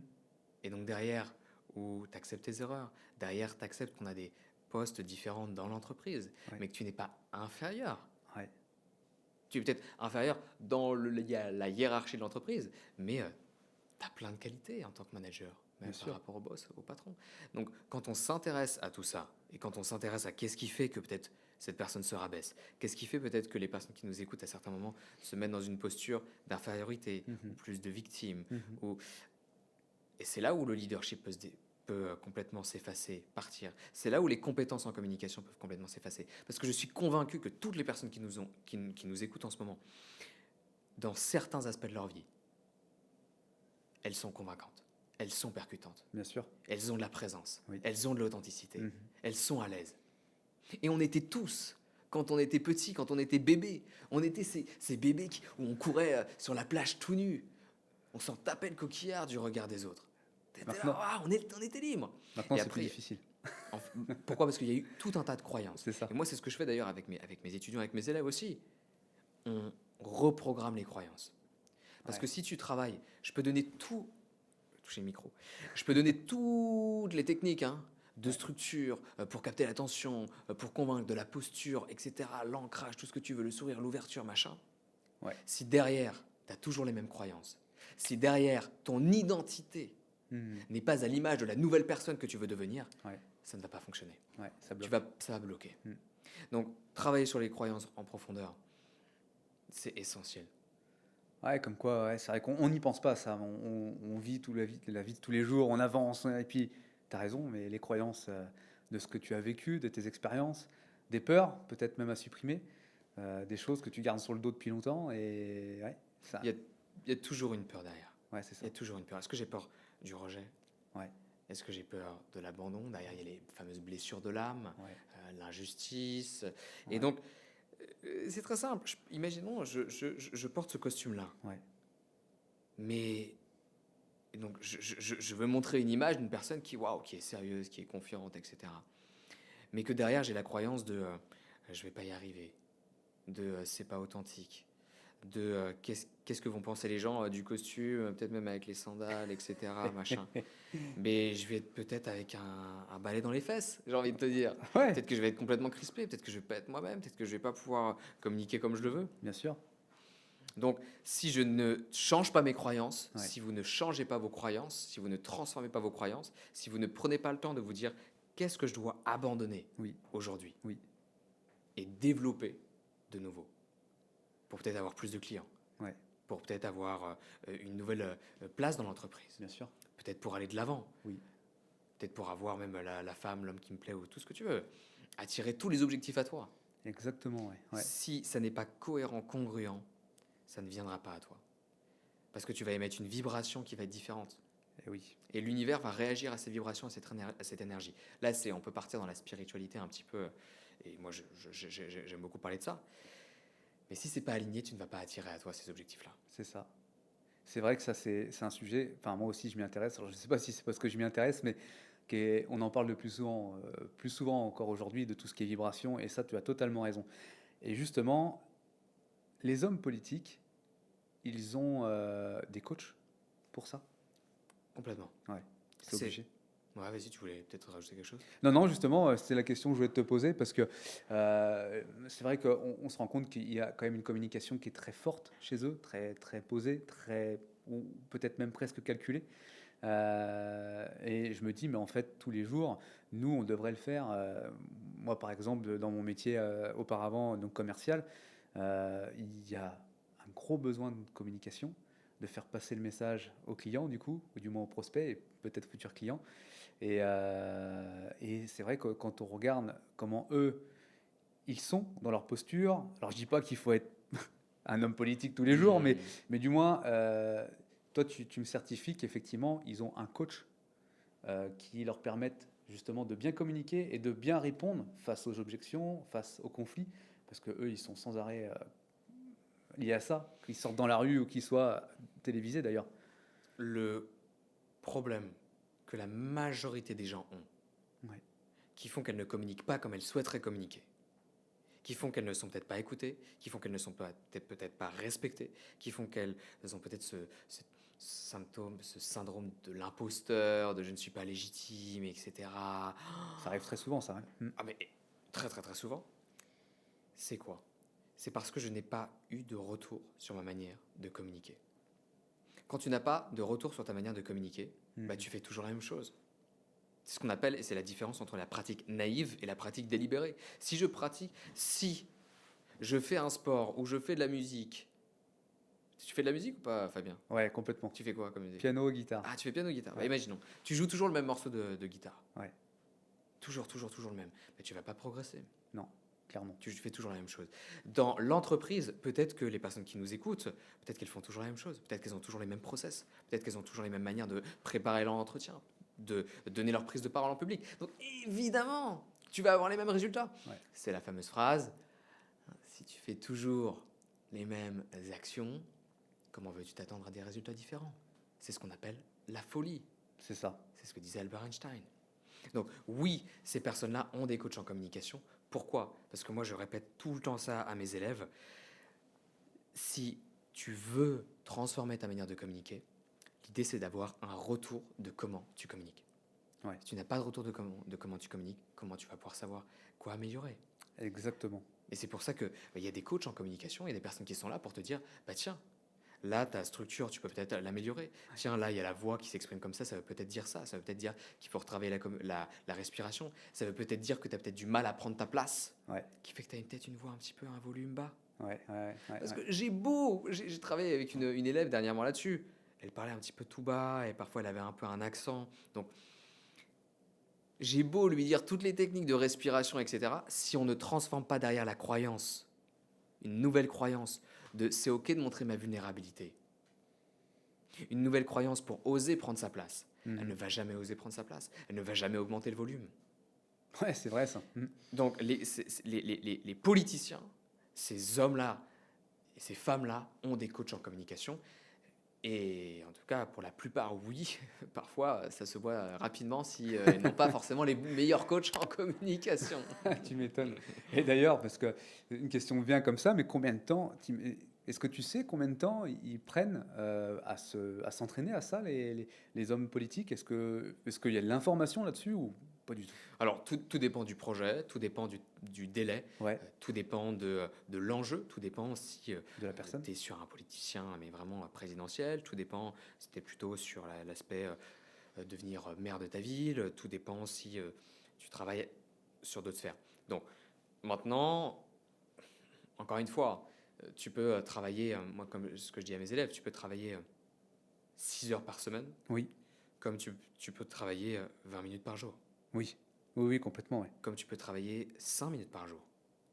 Et c'est là où tu vois, tu as la tête qui remonte comme ça, Ouais. tu te dis, et même peut-être les personnes qui nous écoutent, quoi, je peux vraiment travailler ma communication, je peux transformer ma communication en 5 minutes par jour? Je sais que ça fait un peu paraître trop beau pour être vrai, tu sais, mais oui, pourquoi? Parce que au quotidien, on communique. Là, Ouais. on est en train de communiquer. Ouais. Il suffit que je mette de la conscience sur ma manière de communiquer. Et là, en fait, je suis en train de pratiquer. C'est vrai. Je peux mettre de la conscience sur, tiens, je peux varier mon rythme. Tiens, je peux varier ma mélodie. Je peux peut-être descendre la voix Ouais. à certains moments. Et puis, je peux peut-être aussi, parfois, monter un peu ma voix pour varier. Je peux peut-être varier les silences. Tu vois, t'imagines, je parle comme ça, je mets de la conscience pendant 5 minutes dessus, derrière c'est exponentiel. Tu vois, tu sais, la fameuse courbe exponentielle, les effets cumulés et tout, C'est etc., ça. qui s'accélèrent. Bah oui, parce qu'au quotidien, tu vas rencontrer un collègue, tu vas rencontrer un prospect, tu vas rencontrer un client, tu vas rencontrer un ami, tu vas parler avec ta famille, avec tes enfants. C'est vrai. Et si tu mets de la communication, si tu mets de la conscience Oui. sur ta manière de communiquer à ce moment-là, il suffit parfois de 5 minutes, de 10 minutes par jour Ouais. pour transformer ta communication. Je vous pose la question, et je te pose la question aussi, Fabien. À ton avis, si tu fais ça, à votre avis, si vous faites ça, dans 3 mois, qui est-ce que vous devenez? C'est ça. Si tu fais ça 5 minutes par jour, qui est-ce que tu deviens? Et est-ce que tu l'as déjà fait? Non. Pour être honnête, non, c'est vrai. C'est pas quelque chose. Alors peut-être de par mon métier, inconsciemment, peut-être que c'est quelque chose que j'ai fait pour essayer d'être plus percutant ou du moins avoir une meilleure approche, une meilleure élocution, etc. Parce que c'est vrai qu'à la base, pour être honnête, moi je suis un grand timide. Quand j'étais petit, je communiquais très peu. Je parlais très peu, j'étais capable de rester dans un coin et de faire des châteaux de cartes. Tu vois, je te dis vraiment les choses sincèrement. La famille qui me regarde, ils rigoleront, mais c'est totalement vrai et ils le savent. Et du coup, voilà, j'étais capable de rester dans un coin. On me prenait pour un autiste limite. Et ton fils, il est comment là? Mais j'étais très calme. Je parlais très peu et j'étais donc un grand timide. Et c'est vrai que à partir du moment où après le lycée, j'ai fait les études d'ingénieur, etc. J'ai commencé à m'affirmer dans la vie en tant qu'homme, et notamment de par mes études, où j'ai fait des études de commerce. Par le conseil d'une conseillère, d'ailleurs je la remercie, quand je faisais l'étude d'ingénieur, je lui dis, bah, en fait, ça ne me plaît pas, ce domaine, vous me mettez là-dedans parce que je suis bon intellectuellement, mais ce n'est pas un domaine qui me plaît. Elle me dit, bah, en fait, vous savez très bien communiquer, allez dans le commerce. Et j'étais surpris, en fait. Comment elle a pu capter ça alors que j'étais un grand timide? Et c'est vrai que par la force des choses, après, en étant dans le métier, bah, là, je me suis dit, ok, bon, il faut quand même que tu t'appliques, que tu t'exerces Donc je faisais des exercices comme ça où je me regardais devant le miroir, j'essayais de me parler, j'essayais d'être convaincant. Dans les toutes premières fois où je voulais vendre quelque chose, je faisais ça parce que je voulais bien faire tout de suite. Et donc je me mettais devant le miroir et j'exerçais, etc. Donc effectivement, en fait, maintenant que tu m'en parles, on le fait peut-être inconsciemment. Parfois, on s'exerce quand on veut essayer de bien faire. Mais là, pour te répondre aujourd'hui, toutes les 5 minutes, enfin tous les jours 5 minutes, non, je le fais pas. Ou alors, encore une fois, c'est inconscient. C'est ça. Et après, tu le fais parfois à certains moments. Tiens, tu as un entretien, tu as un rendez-vous important, et tu le fais une fois sur un trimestre. C'est ça. Mais c'est comme tout. Ouais, ouais. On ne devient pas des grands maîtres. Après, l'idée, c'est pas forcément de devenir des grands maîtres. Mais comment veux-tu devenir bon dans un domaine si tu passes très peu de temps dedans? Ben oui. Les gens ne passent pas de temps, trop peu de temps à travailler sur leur communication. Comment voulez-vous, comment voulez-vous devenir de bons communicants si vous ne passez pas de temps à travailler sur votre communication? C'est juste, je sais pas, dis-moi, mais comment veux-tu monter une entreprise si t'es pas, Si tu te jettes pas à essayer de monter une entreprise, si bien tu fais sûr. rien? Comment veux-tu devenir un grand cuisinier si tu cuisines pas? Comment Ouais. veux-tu devenir un grand guitariste si tu fais pas de la guitare? Ça c'est vrai. Ouais. Et le fait que ce que tu dis tout à l'heure, je rebondis là-dessus, mais 5 minutes tous les jours, c'est toujours mieux que 1 heure tous les trimestres. Toutes les années bisextile. C'est vrai. Exactement, ouais, ouais, c'est C'est clair, vrai. c'est Non, clair. mais c'est vrai que le pouvoir de communication, il est important. On le voit tous les jours, que ça soit de manière en face à face, quand on croise les gens dans les métros ou autres. Je pense à l'exercice que tu as fait justement avec l'un de tes élèves, que tu me racontais qui était vraiment assez folle. Que ça soit dans les médias, que ça soit sur les téléphones aujourd'hui. Il y a de la communication qui se fait, qui rentre, qui arrive sur nos téléphones par le biais de publicité, de sponsoring, etc. C'est vrai qu'il y a 1000 façons, enfin je dis 1000, il y en a peut-être plus que ça, de 1000 façons de communiquer. Et pourtant, il y a 1000 façons différentes d'impacter les gens. Complètement, complètement. L'idée, c'est encore une fois, moi je travaille avec deux axes, hein, Ouais. avec mes élèves, avec les personnes que j'accompagne. Un axe libération Oui, pour te libérer de tes peurs, ouais, pour oser. ouais, Parce que moi j'avais peur avant, je ouais, n'osais pas prendre la parole, ouais, j'avais peur qu'on me juge, j'avais peur qu'on me rejette. ouais, Et quand tu te libères de tes peurs, ouais, tu oses être toi-même, tu oses communiquer de la manière exactement. Ouais, qui est toi. Waouh, c'est là où ça va être impactant, ou c'est là où ça va être unique, et c'est là où les entreprises vont se démarquer, et c'est là où dans tes discours, dans tes entretiens, quand tu vas communiquer avec un interlocuteur, tu vas te démarquer, tu vas être toi, tu vas être Fabien, et tu vas, waouh, ok, c'est lui, bah ouais, ouais, parce que ça déjà envoie. tu t'es libéré. Ça c'est Ouais, le premier axe, l'importance un premier axe libération. Il y a un deuxième axe que j'utilise énormément, qui va être l'axe expression, et c'est là, c'est maîtriser les ok. concepts avec le langage corporel, Ouais, donc avoir la bonne posture. ouais, La posture confiante, par exemple, la posture charismatique. Et c'est sûr, pas forcément la posture d'une personne un peu victime qui subit les situations, c'est ça. qui se renferme. Mhm. Derrière la voix, avoir la bonne respiration, faire en sorte que tu puisses capter l'attention lorsque tu t'exprimes, d'être clair, d'être entendu, de pouvoir porter la voix aussi.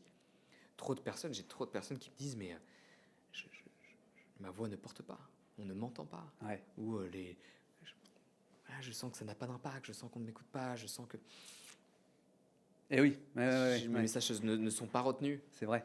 Donc ça, c'est le pouvoir de l'expression, la partie expression. Comment capter l'attention, comment parler à l'éléphant, comment parler au cerveau émotionnel, comment faire en sorte qu'on t'écoute, comment raconter des histoires, les figures de style, les figures de rhétorique. Ce que je suis même en train de faire, c'est-à-dire parfois des figures de répétition, ce que font d'ailleurs les politiques aussi, pour aller capter l'attention, t'emporter dans un mouvement. Tout ça, structure de message aussi, tout ça, si tu maîtrises la partie libération, si tu te libères de tes peurs et que tu maîtrises la partie expression, waouh, tu vas T'exploses. devenir un excellent communicant. T'exploses, ouais. T'exploses Ouais. complètement. Ça, c'est vrai que c'est des sujets qui sont hyper importants. Et selon toi, quelle est la méthode la plus impactante en communication? C'est-à-dire que tu vois, tout à l'heure, je te parlais, il y a différents styles. Les médias, enfin, que ce soit sur les réseaux sociaux, que ce soit 4 par 3 dehors, que ce soit un mec dans le métro, que ce soit... Quelle est pour toi la meilleure façon de communiquer? C'est du face-à-face humain, j'imagine? Alors, tu veux dire plutôt le canal à utiliser? Est-ce que tu parles de canal? Parce que Ouais, c'est vrai qu'il canal, y a pardon. Ouais, ouais. en présentiel, en effet, le canal où on se voit directement, et Ouais. le canal après avec en distanciel, où par exemple on va faire une visio, ou c'est une Oui, vidéo. et ça, Après, je il y a pense la... que tu en fais beaucoup. Oui, oui, oui, c'est sûr, c'est sûr. Il y a la télé. Et encore une fois, on en revient à l'objectif. Ouais, C'est tout quoi dépend de ton l'objectif. objectif? Ouais, c'est ça. Parce que le canal en présentiel, il est extrêmement puissant. Ouais, Il est extrêmement puissant. Par exemple, ce qu'il faut savoir, c'est que là, avec les caméras, les vidéos, ça coupe une partie de ton énergie. ouais. Ça crée de la distance. Alors qu'en Pour ceux qui présentiel, sont derrière? ouais, ça crée de la distance Ouais, pour ceux qui sont derrière. ouais, ok. Parce que bah, on n'est pas là. Là, moi, je regarde en plus une caméra, je regarde un objectif. Ouais, ouais, ouais, ouais. Derrière, la personne, elle regarde peut-être son téléphone ou elle regarde un ordinateur. Qu'il n'y a pas le côté vibration, il n'y a pas forcément. Il y a moins. Beaucoup moins, Ouais. c'est ça. Mhm. Beaucoup, beaucoup, beaucoup moins. Donc, ça peut être un canal extrêmement puissant. Ouais, Si tu veux, par exemple, on a un entretien ensemble, ouais. important, Oui. je sais pas, pour un projet ou même un contrat ou quoi que ce soit, Mhm. bah, même pour toi, c'est souvent beaucoup plus difficile. Je vais vous dire, je parle aussi aux gens qui nous écoutent. Est-ce que c'est beaucoup plus difficile de dire non à une personne que tu vois durant un entretien Oui, en face à face, oui, de dire non au téléphone, ouais. de dire non par message? Ça n'a rien à voir. Ça n'a rien à voir. Ouais, complètement. C'est quoi? Qu'est-ce qui est le beaucoup plus facile? Bah, le plus facile pour moi, et je l'ai vécu de par les clients qui peuvent, certains, refuser une offre ou autre, je vois bien que le plus facile, c'est quand même par SMS, par message. Ça, il n'y a pas de doute. Ben oui. La deuxième étape, c'est le téléphone. Et la troisième étape, c'est le face-à-face. Et d'ailleurs, j'ai essayé, moi, souvent, d'aller voir le client pour qu'il me dise non en face-à-face. Parce que bien souvent, ils n'y arrivent pas. En face-à-face, ils sont trop gênés. Au téléphone, ils le sont, et ça s'entend au téléphone. Dans leur voix, dans leur intonation, ils se mettent un petit peu en posture de victime, d'ailleurs. Et du coup, je suis désolé, nanani, mais voilà, j'ai pas donné suite, nanana, ok. Bon, on peut pas on peut pas avoir que des ventes quand on est on le sait très bien quand on est commerciaux.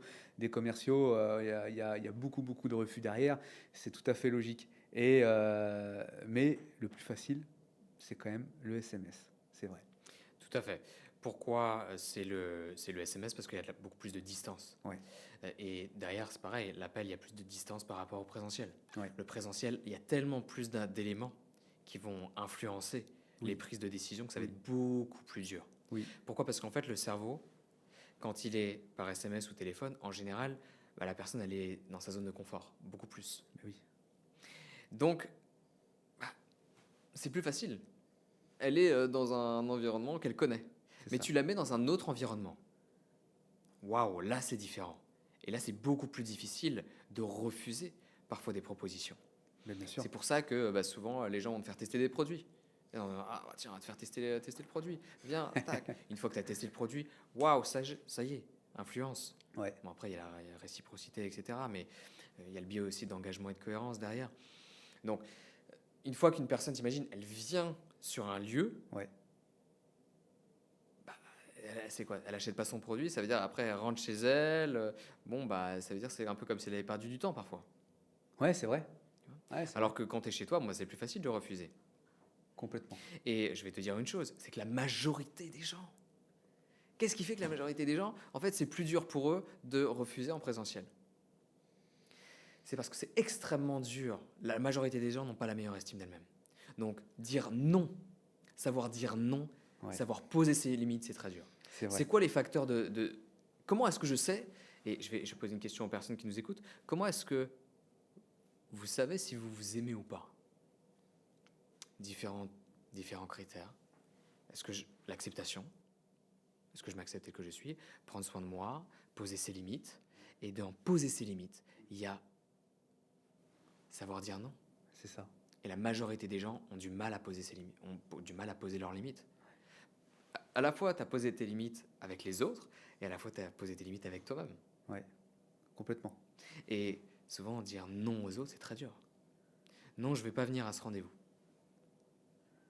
Non, je ne vais pas venir. Et dire la vérité, c'est très dur. Non, j'ai tout simplement d'autres priorités.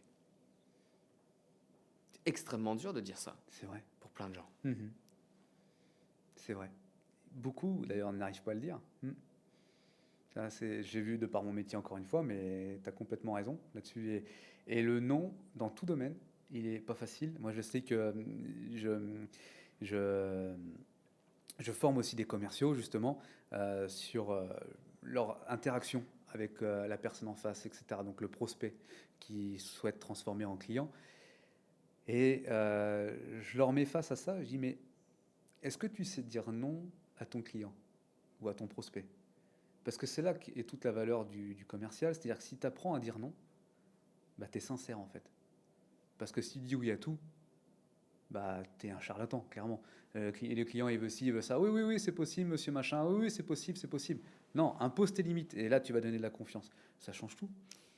Oui, parce que sinon, tu te retrouves aussi dans le triangle dramatique, Ouais, parfois en tant que victime, parfois en tant que sauveur, ouais, c'est ça. avec parfois des clients qui ne payent pas, Ouais, avec, tu sais, des reports à l'infini, exactement. où tu relances, oui, je voulais savoir si, etc. Ou alors, tu essayes à chaque fois de sauver. Ouais, ouais, ouais, complètement. Et donc, c'est l'autre qui va diriger beaucoup plus l'interaction, Ouais, parce que tu as eu du mal à poser tes limites. On en revient à cet axe-là, ouais. libération. C'est incroyable, hein. Effectivement, c'est comme tu l'as dit tout à l'heure, c'est vraiment ces deux axes sur lesquels toi tu travailles avec tes élèves qui sont les plus importants dans la communication. À partir de ce moment-là, après, dès que tu as capté ça, tu t'exploses. Oui, oui, parce que je vais te dire, moi au début, hein, je ne vais pas te mentir, et je ne vais pas vous mentir les amis, hein. Moi au début, je travaillais que sur la partie expression. Ouais, En tout cas, beaucoup sur la partie expression. ouais, Donc, avoir toutes les techniques, voilà, la bonne articulation, maîtriser l'intonation, les silences, tout ce que tu veux, la bonne posture. Sauf que je me suis rendu compte qu'il manquait quelque chose. ouais, ok. J'ai travaillé avec des chefs d'entreprise et je me suis rendu compte qu'en les aidant, eh bien parfois, ils prenaient la parole et à la fin de leur discours, ils se souvenaient que de ce qui n'allait pas. Que de ce qui n'était pas bien fait. Ok, Pareil, moi je me souviens, j'ai fait une présentation d'événements quand j'étais présentateur d'événements et que je voyageais dans toute la France. J'ai Mhm. fait une plus belle de mes présentations d'événements qui était à Paris à la Tour Eiffel, salle Gustave Eiffel. Magnifique salle. Et il y avait d'ailleurs Thierry Dussautoir.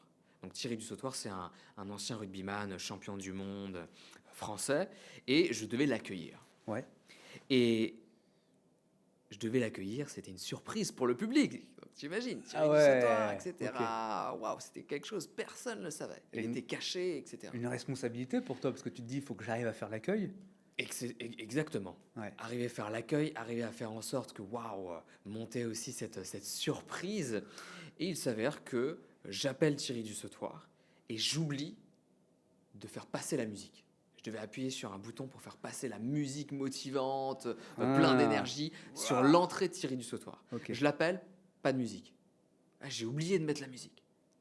Et- À la fin de l'événement, je me suis souvenu que de ça. 95% de ce que j'avais fait était nickel, était super. Sympathie, ouverture, message clair, top, topissime. Je me souvenais que de ça. Et pour toi, c'était 5%, c'est déjà.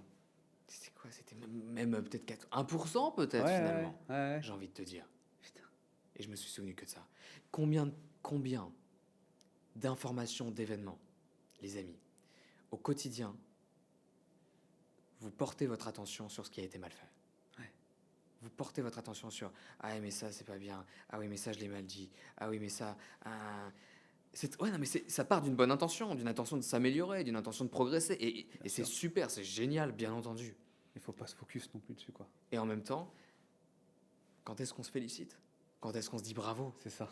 Quand est-ce que je me dis waouh, bravo Liam, bravo d'avoir pris la parole, d'avoir fait de ton mieux, bravo d'avoir Ouais. essayé de transmettre tes messages de la meilleure manière possible durant ce podcast avec Fabien. Exactement. Bravo Fabien d'avoir waouh, posé des questions pertinentes durant ce podcast. Ouais, De dire bravo à ses salariés, de dire bravo à ses collaborateurs, c'est de vrai. dire bravo à ses enfants, de Ouais. dire bravo à cette conjointe, à notre conjointe, notre conjoint. Ouais, ouais, ouais. De Ouais, se bien féliciter sûr. soi-même. On ne se félicite pas, c'est pour ça qu'on ne s'aime pas, c'est pour ça qu'on a peu de confiance en nous, et c'est pour ça que on en est là aujourd'hui et qu'on Eh écoute ouais. cet épisode sur la communication. Forcément, ouais.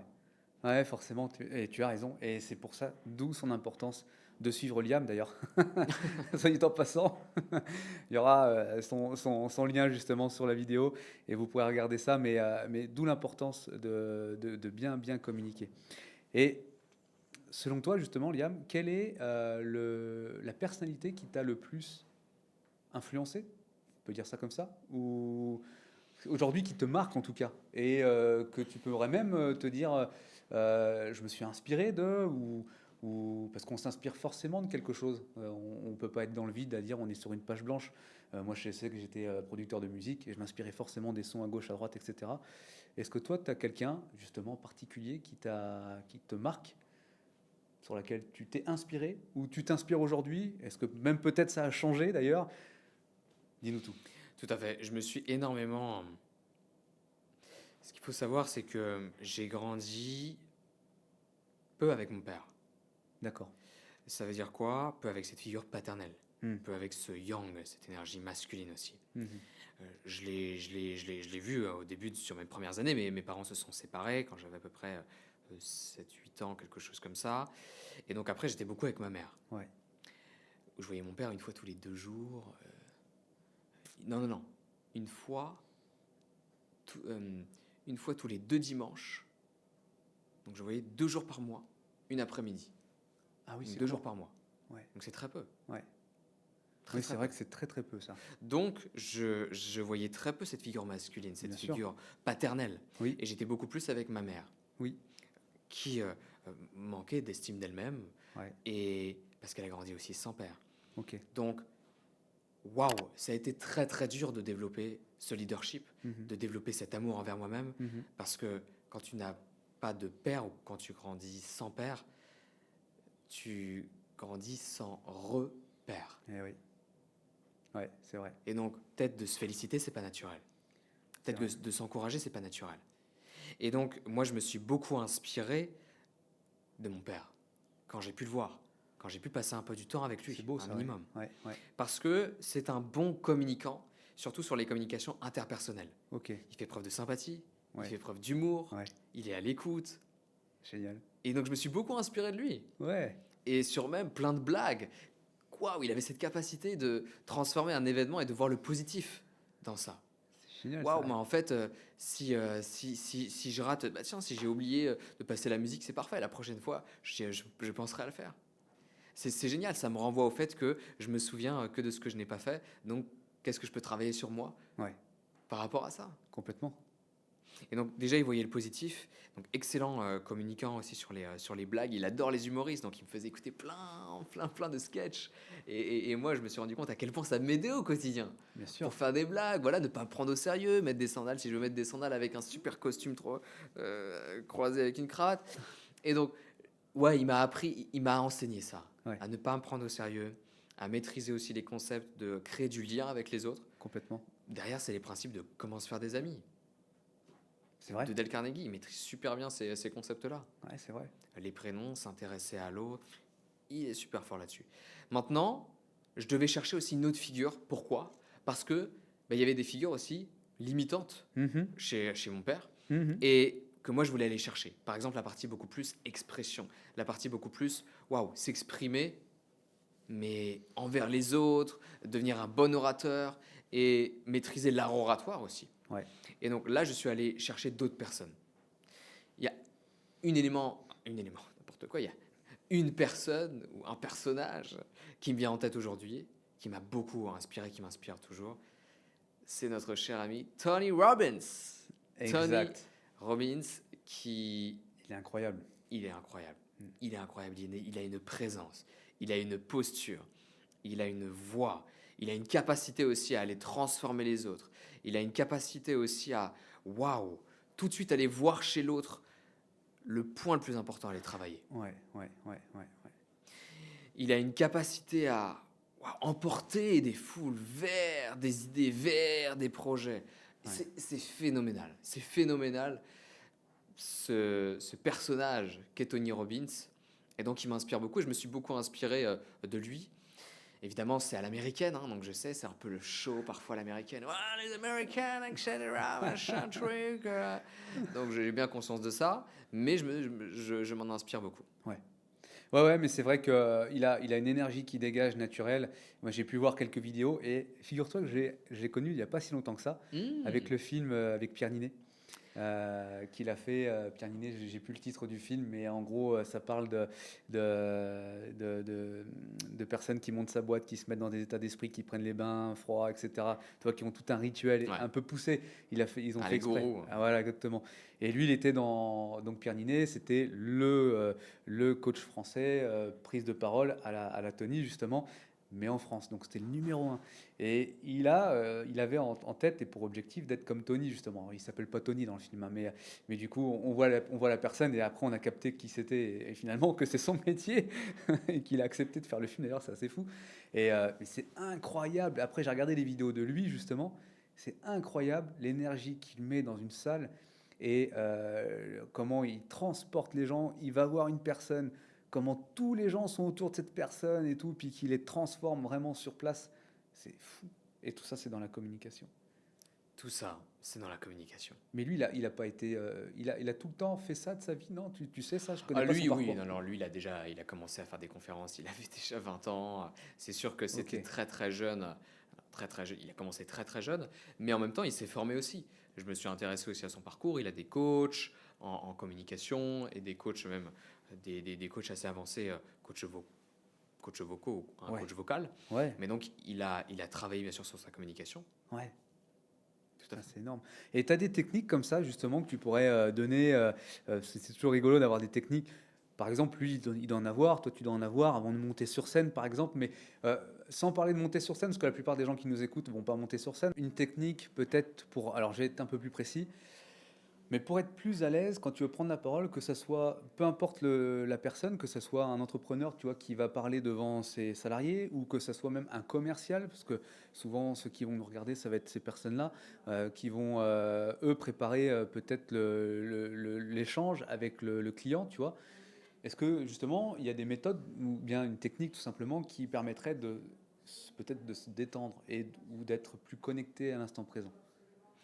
Ok, donc là, on serait plus sur, tiens, là, j'ai une prise de parole à donner peut-être maintenant, ou rapidement, ou dans 5 minutes, ou dans 10 minutes, ou peut-être même aussi Ouais. demain. Qu'est-ce que je pourrais faire pour me détendre? Ouais, Plus sur l'aspect gestion après, peut-être du stress. ouais, C'est ça. Donc, en fait, déjà, comment on gère son stress? Parce que je sais que le stress, c'est un vrai sujet pour les personnes qui nous regardent et en prise de parole en communication. Le stress, c'est tout simplement un syndrome général d'adaptation. C'est Hans Selye qui a beaucoup travaillé sur le stress, qu'un médecin canadien, ou en tout cas naturalisé canadien, etc., qui a beaucoup travaillé sur le stress, qui a étudié ça. Il s'est dit, mais en fait, le stress, c'est juste un syndrome général d'adaptation. Je suis en train de m'adapter ouais, à un environnement, à quelque chose qui peut être nouveau. oui, Donc peut-être que c'est pour ça que je stresse. c'est vrai. Peut-être que c'est parce que c'est nouveau. C'est souvent comme ça d'ailleurs. Oui, ou peut-être parce que c'est quelque chose de... Il y a un imprévu, et c'est inattendu. Ouais, ouais, ouais. Peut-être que parce que c'est plutôt le fait que je doute de mes capacités. Aussi. Donc, quand je prends conscience de ça, waouh, déjà, parfois ça peut libérer. De me dire, mais c'est tout simplement nouveau. Ouais, C'est ok de ressentir du stress. ouais. C'est en moi. Accepter. Et heureusement que je ressens du stress. Parce que ça veut dire que mon corps fonctionne bien. Ouais, c'est ça. C'est Parce que vrai. si tu ressens pas parfois de stress avant, je sais pas, de sauter dans le vide ou quoi que ce soit, peut-être qu'il y a un problème. Ouais, ouais, Tu ouais. vois, si tu ressens pas de stress, si le bâtiment il prend feu, Ouais, peut-être qu'il y a un problème. c'est ça, c'est ça. Ouais. Donc maintenant, par contre, sur la communication, il y a plusieurs aspects. Premièrement, la préparation. Ouais, Qu'est-ce qui fait que les personnes peuvent stresser? Si tu n'es pas préparé, évidemment, ça peut être très très dur de ne pas ressentir de stress. bien sûr. Qu'est-ce qui fait que moi, là, je ressens pas de stress? Ouais. Je ne connais pas les questions que tu vas me poser. Non. Mais en fait, ça fait tellement d'années que je parle de communication Mhm. que je suis OK. Bah oui. Je me suis suffisamment préparé. Ouais. Et puis, bah, au pire, je connais pas les réponses. Je te dis, je sais pas. C'est pas dramatique.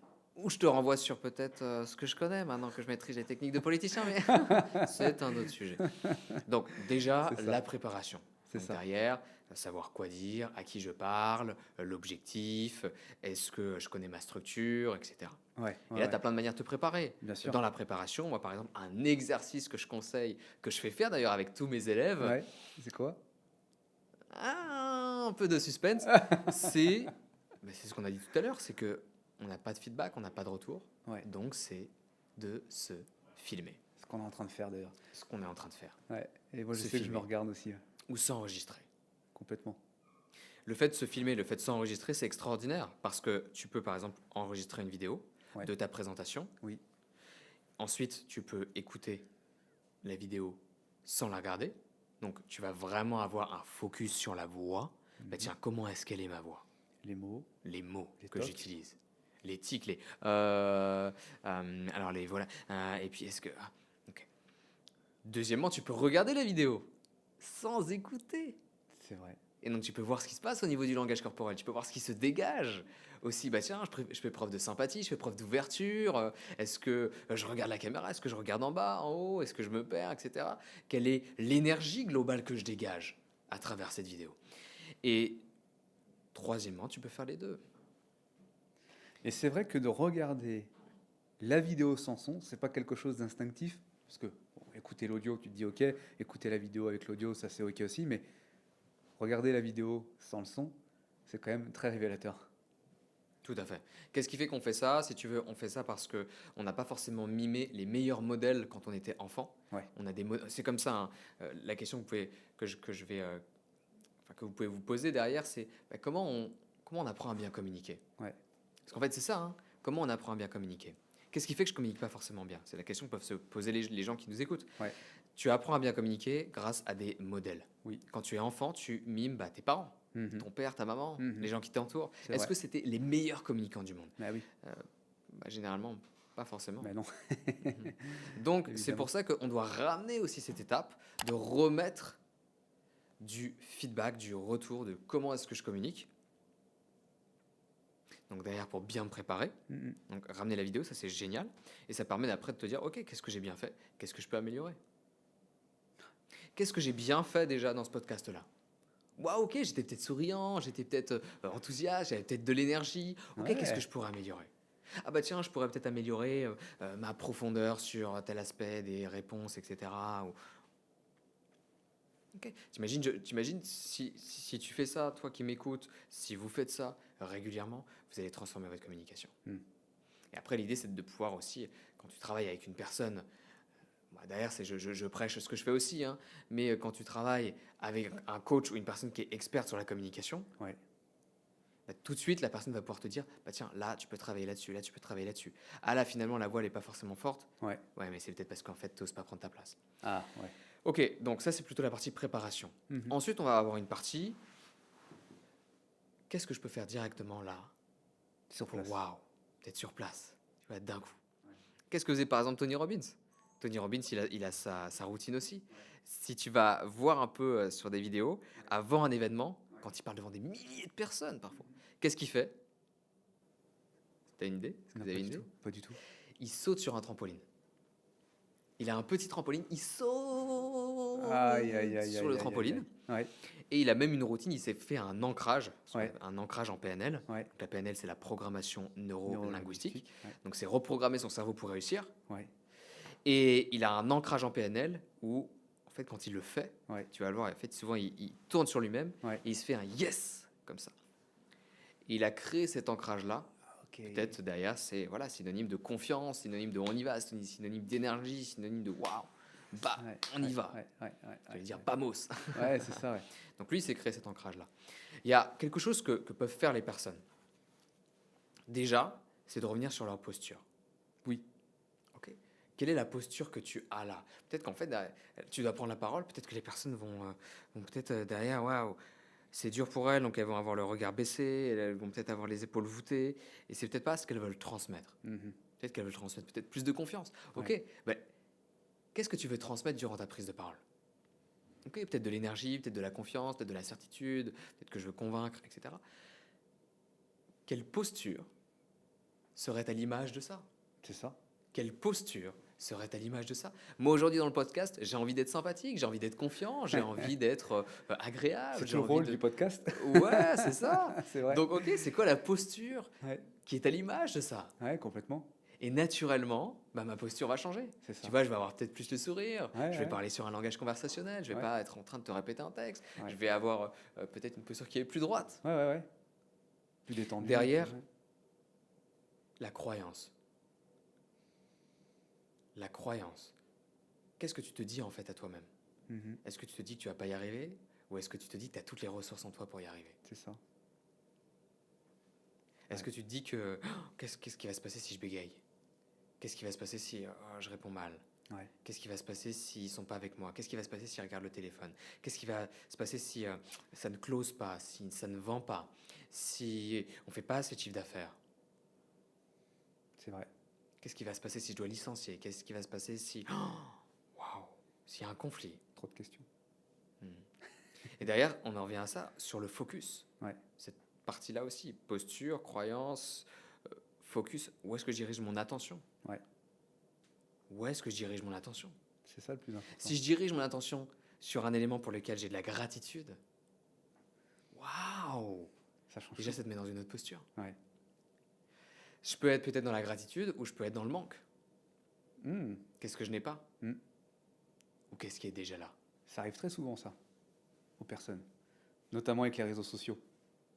Je sais pas si tu as remarqué, mais cet effet où on scrolle et on voit les personnes qui sont hyper athlétiques ou qui sont dans des villas, qui font des gros voyages, etc., qui ont le dernier téléphone, qui ont le sac à main, etc. Bref, plein d'éléments qui peuvent nous entourer, en tout cas. On peut facilement se créer cette situation de manque. Justement, tu as une technique pour ça, pour éviter ça? Ah bah, ça c'est... Regarde, tu viens de me dire quelque chose. Ouais. Moi, ça me concernait tellement. Ah oui. Avant, j'étais tout le temps frustré. Ouais. Avant, tu sais, même sur les réseaux sociaux, tu te dis quand j'aurai 10 000 abonnés, c'est bon. Ça sera le succès. J'ai eu 10 000 abonnés, puis après 50 000. Non, mais 100 000. Ok, j'ai eu 100 000. Ok, 200 000, 500 000. Ouais, j'ai eu 500 000. Ok, ouais, 1 million. Mais Liam, Ouais. qu'est-ce que ça traduit? Qu'est-ce que ça traduit quand. Waouh, ah bah ouais, mais merde, il manquait ça dans ma prise de parole, j'ai oublié de dire ça, etc. Sur les réseaux sociaux, je me compare. Ah bah ouais, je me comparais beaucoup plus aux autres plutôt que je m'inspire des autres. Ouais. Si tu te compares aux autres par rapport au fait de s'inspirer des autres, Ouais. on en revient à de l'amour, Ouais. au fait de s'aimer. Ouais. Donc là, c'est simple. Les personnes aujourd'hui, bah tiens, sur une échelle de 1 à 10, où est-ce que tu en es aujourd'hui? Mhm. Où est-ce que tu en es aujourd'hui sur le fait d'être capable de ressentir de la gratitude et de focaliser, de mettre ton attention sur un événement positif avant de prendre la parole? Est-ce que j'y arrive facilement? Est-ce que j'y arrive pas du tout? 1 sur 10, pas du tout. 10 sur 10, j'y arrive complètement. Ok, je suis à 4 sur 10, 5 sur 10. Mhm. Ok, bah, merci déjà de me le dire. Hein, je parle à un personnage imaginaire, mais merci de me le dire. Ok, qu'est-ce que tu pourrais faire aujourd'hui qui t'aiderait à passer de 5 à 6 sur 10? Ouais. Ok, ça serait quoi là? Pas juste une solution, mais différentes solutions qui te permettraient, qui t'aideraient, non pas de passer de 5 à 10 sur 10, parce que sinon la marche elle est trop grande, tu sais, tu te dis mais oulala, je peux pas aller. Jusqu'où je vais là, ouais, ouais. Où est-ce que je vais? C'est déjà trop. Mais déjà, une petite Ouais. marge à gravir. 5 à 6. 5 à 6. Peut-être après 6 à 7, suivant l'objectif qu'on veut, quoi. C'est ça. Ouais. Et moi, avant, en communication, bah, c'était de m'enregistrer Ouais. et puis de voir ce que j'avais bien fait. Ouais. Peut-être de ressentir de la gratitude, bah, c'était pour développer ma confiance en communication, c'était de penser à une prise de parole Ouais. que j'avais déjà réussi. Excellent. Peut-être que c'est de mettre mon attention, je sais pas, peut-être qu'en fait, je peux écrire sur un papier mon intention positive avant de prendre la parole. Ouais. Peut-être que je sais pas, c'est en fait dans mon environnement, quelque chose que je dois changer dans mon environnement, et peut-être c'est mettre des photos qui me rendent heureux, pour lesquelles j'ai de la gratitude. Bien sûr. Je ne peux pas, et ça je l'ai compris, je ne peux pas, et ça je l'ai compris, rendre des gens excellents bons en communication, transformer des gens en communication, les aider à améliorer leur communication, si ces gens ne sont pas heureux. Ouais, c'est vrai. C'est tellement plus facile. Va essayer d'apprendre à un enfant à parler une langue, à apprendre un sport, à apprendre un instrument de musique. Va apprendre à cet enfant ces compétences-là s'il n'est pas heureux. C'est tellement dur. Mais Ouais. par contre, waouh, t'imagines l'enfant s'il est heureux, s'il a plein d'énergie, s'il a plein de pep, ça va être tellement facile. Il va être plein d'enthousiasme. Ouais. Plein d'enthousiasme. Ouais, ouais. Il capte tout de suite. Ouais. Et donc on en revient à la gratitude. Se reconnecter à la gratitude. Ça, c'est un principe tout simple que peuvent faire les personnes avant de prendre la parole. Se reconnecter à de la gratitude et où est-ce que je focalise mon attention. Génial. C'est top. À vous de jouer maintenant. Eh ouais, c'est ça. Bien Maintenant que vous sûr. avez écouté, moi je vous laisserai nous écrire en commentaire justement, peut-être même poser des questions qu'on pourrait répondre, que ce soit Liam, que ce soit moi, peu importe. Mais justement, je vous laisse écrire des commentaires sur ce sujet parce que je pense qu'il y a beaucoup à parler avec Liam. Il y a beaucoup de techniques à apprendre, il y a beaucoup de choses. Et je vous laisserai aller voir son compte parce que c'est quand même une personne qui est juste, moi je l'ai en face à face, et c'est vrai que je ressens son énergie, je capte beaucoup de choses, et c'est juste formidable. Bourré d'énergie, on se sent en pleine confiance, on est tranquille, on est posé, et ça c'est vraiment magique. Et pour le coup, moi je vous conseille d'aller voir son profil que je vais mettre dans les commentaires ou dans la description. Et suivez-le parce qu'il va vous apporter beaucoup de conseils de tous les jours et peut-être même qu'il pourra vous coacher. Ça, je pense que c'est quelque chose qui est ouvert pour toi. Et voilà. Donc aujourd'hui, moi, je remercie Liam d'être venu au studio, d'avoir pu partager toutes ses expériences, de comprendre comment les hommes politiques peuvent fonctionner, comment des entrepreneurs, comment tout simplement une personne lambda peut fonctionner dans la communication, ce qui est hyper important aujourd'hui. Et voilà, c'est juste une personne formidable. Merci beaucoup, Fabien. Merci, Merci à toi, Liam. c'était un plaisir d'être là. Et si les personnes peuvent repartir avec juste une idée en tête, eh bien, ça serait juste formidable. Moi, il y a une idée qui m'aide beaucoup et qui m'a aussi aidé aujourd'hui, c'est de me dire que il n'y a pas d'enjeu, Ouais, il n'y a que du jeu. Merci en tout cas pour l'invitation, merci pour tes mots. Fabien. parfait. Merci, Liam. Merci beaucoup. N'hésitez pas à nous suivre, à laisser des commentaires, à partager cette vidéo magnifique tournée avec Liam. Certainement, on te réinvitera parce qu'il y a tellement de sujets en communication à discuter qu'il y aura forcément une version 2, peut-être une version 3, on verra. Mais juste merci. Super, salut, ciao, ciao. Allez, à très bientôt.